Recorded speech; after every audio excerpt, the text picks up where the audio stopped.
I was looking through my game collection and noticed that while I have several worker placement and auction games, I had little to no games involving moving goods around a board and scoring points for setting up distribution chains. I also noticed that I had no life. I'll give you 2 guesses as to which of these things I ended up with during the holidays, and the first guess doesn't count.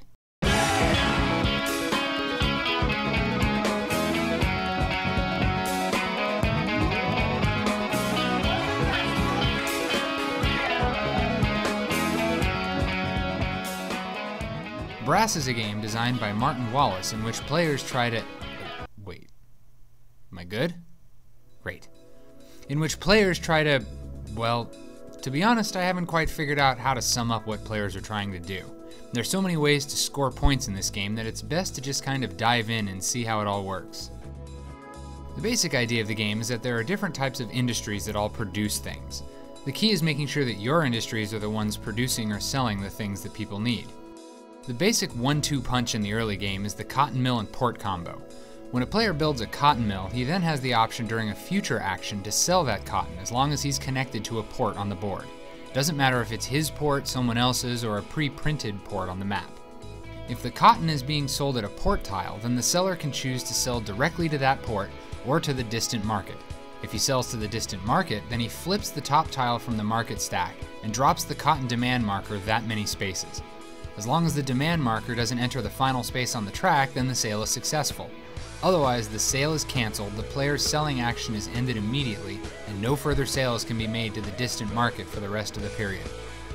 In this case, the sale is successful, so the seller flips his mill tile over and scores income for that tile along with the number now indicated on the demand track.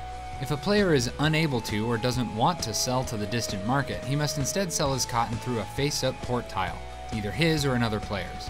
In this case, both the cotton mill and the port tile are flipped over with their respective owners receiving the benefits of their tile. It's worth mentioning that a player can sell from multiple mills during the same action, with each sale being dealt with on its own. We'll see some of that later. Okay, that's all taken care of. Let's move on to coal and iron. You'll see here that later buildings require coal and iron in addition to money in order to build them. When a player builds a coal or iron mine, he places a number of cubes on that tile with the goal of making sure that those cubes get used up during the game. When someone builds a tile that requires one of these resources, they're obtained according to a few rules. Coal has to be taken from the closest connected coal mine, friendly or otherwise. The cube moves along constructed links from the mine to the tile being built, and the cube is then removed from the board. If this isn't possible or there's no coal mine on the board, then players can purchase coal from the demand track at the listed price for each cube. Iron functions the same way as coal, but take out all the requirements for being connected to things. I guess they have helicopters in the 18th century. Whatever. In both cases, when a player's tile is emptied of its coal or iron cubes, that tile is flipped and the owner moves up the income track. If a player's new iron or coal mine is connected to a port at the time it's built, then that player can immediately move cubes from the mine to the empty spaces on the demand track from the bottom up, getting paid per cube.